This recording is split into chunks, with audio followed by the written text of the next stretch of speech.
السلام علیکم ورحمۃ اللہ وبرکاتہ۔ بسم اللہ الرحمن الرحیم۔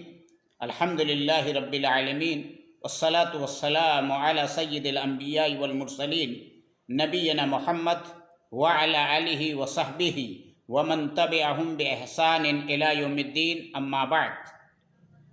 ناظرین کرام، ایک دو دن پہلے ایک گاؤں سے میرا گزر ہو رہا تھا اور ہمارے ساتھ کچھ ہمارے اور دوست و احباب تھے۔ ایک مکان کے پاس سے گزر ہوا جہاں کافی بھیڑ تھی، بڑی گاڑیاں جمع تھیں۔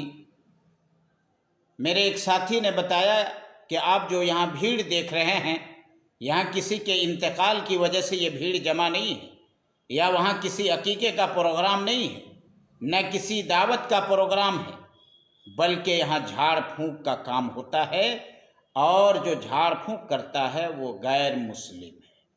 میرے بھائیوں، اس سے واضح ہے کہ وہاں جو جھاڑ پھونک ہوتا ہوگا وہ شرک پر مبنی ہوتا ہوگا، جس کی کوئی گنجائش اسلام میں نہیں ہے۔ حدیث رسول صلی اللہ علیہ وسلم کی روشنی میں شرکیہ کلمات، شرکیہ انداز، شرکیہ طریقے سے کیے گئے جھاڑ پھونک شرک ہے۔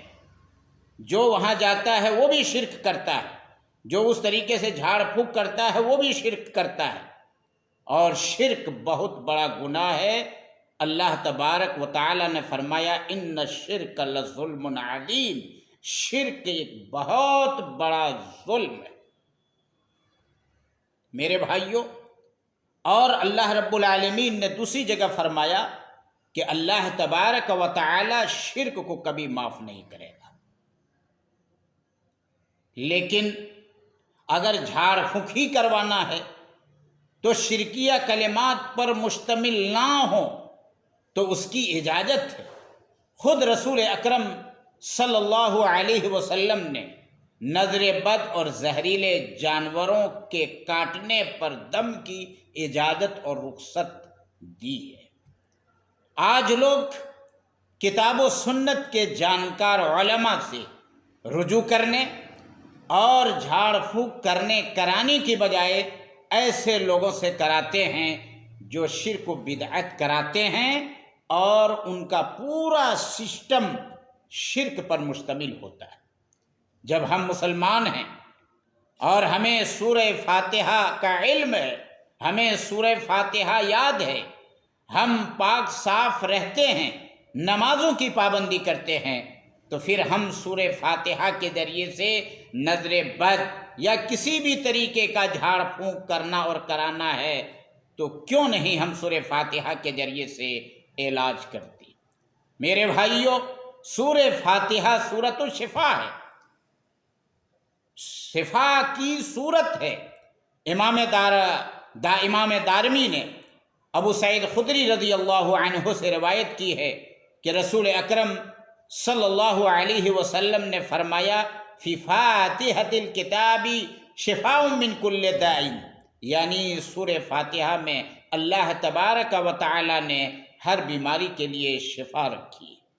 اسی طریقے سے سورہ فاتحہ کے 12 ناموں میں سے ایک نام الرقیہ یعنی دم، جھاڑ پھونک ہے، اس لیے کہ رسول اکرم صلی اللہ علیہ وسلم نے اس صحابی سے جس نے ایک قبیلے کے سردار پر سورہ فاتحہ پڑھ کر دم کیا تھا اور اس کے جسم سے سانپ کا زہر اتر گیا تھا، کہا کہ تجھے کس نے بتایا کہ یہ سورہ یعنی سورہ فاتحہ سورہ دم ہے؟ تو صحابی نے کہا اے اللہ کے رسول، میرے دل میں یہ بات ڈال دی گئی تھی۔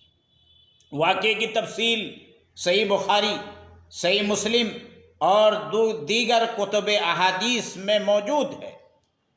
امام بخاری نے ابو سعید خدری رضی اللہ عنہ سے ایک روایت کی ہے کہ ایک بار ہم لوگ سفر میں تھے، ایک جگہ ہم لوگوں نے پڑاؤ ڈالا تو ایک لڑکی آئی اور بتایا کہ قبیلے کے سردار کو سانپ نے ڈس لیا ہے اور ہمارے لوگ باہر گئے ہوئے ہیں، لوگ گھر میں موجود نہیں ہیں، کیا آپ لوگوں میں سے کوئی ایسا شخص ہے جو دم کرنا جانتا ہے، جو جھاڑ پھونک کرنا جانتا ہے؟ تو ہم میں سے ایک آدمی اٹھ کر گیا جس کے بارے میں ہم لوگ نہیں جانتے تھے کہ دم کرنا جانتا ہے۔ اس نے جا کر دم کیا تو سانپ کا زہر اتر گیا۔ اس نے اسے 30 بکریاں دی اور ہم سب کو دودھ بھی پلایا۔ جب وہ واپس آیا تو ہم نے اس سے پوچھا کہ کیا تم دم کرنا جانتے تھے؟ اس نے جواب میں کہا کہ میں نے تو صرف سورہ فاتحہ پڑھ کر دم کیا ہے۔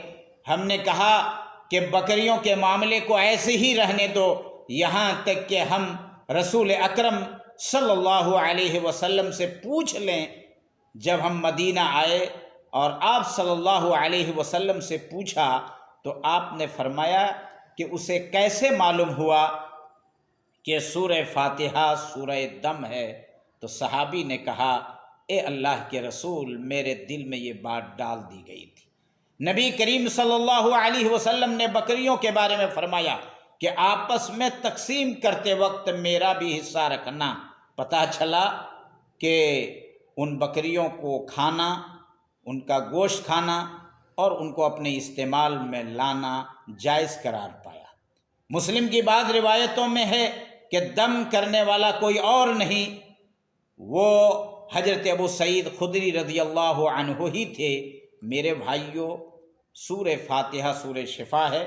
اللہ تبارک و تعالیٰ نے بہت ساری بیماریوں کا علاج اور بہت ساری بیماریوں کی شفا رکھی ہے سورہ فاتحہ میں۔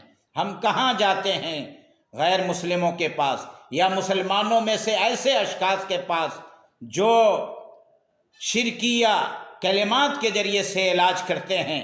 اگر ہم مسلمان ہیں اور ہمیں سورہ فاتحہ یاد ہے تو ہمیں خود اس سے سورہ فاتحہ کے ذریعے سے علاج کرنا چاہیے، اور اگر اپنے علاج پر یقین نہیں ہے، اعتماد نہیں ہے، تو پھر ہمیں چاہیے کہ ہم اہل علم کی طرف رجوع کریں جو قرآن سے ثابت، حدیث سے ثابت اور عدیہ معصورہ کے ذریعے سے دعا جو اللہ کے رسول صلی اللہ علیہ وسلم سے ثابت ہے، اس دعا کے ذریعے سے اور قرآن مجید کی آیات کے ذریعے سے، قرآن مجید کی سورتوں کے ذریعے سے ہمارا علاج کر دیں اور ہمارا جھاڑ پھونک کر دے۔ کیوں نہیں ہم ایسے آدمی کے پاس جائیں؟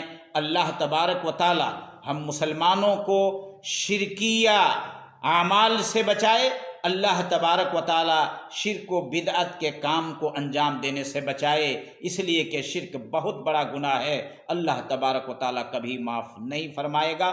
وآخر دعوانا ان الحمد للہ رب العالمین۔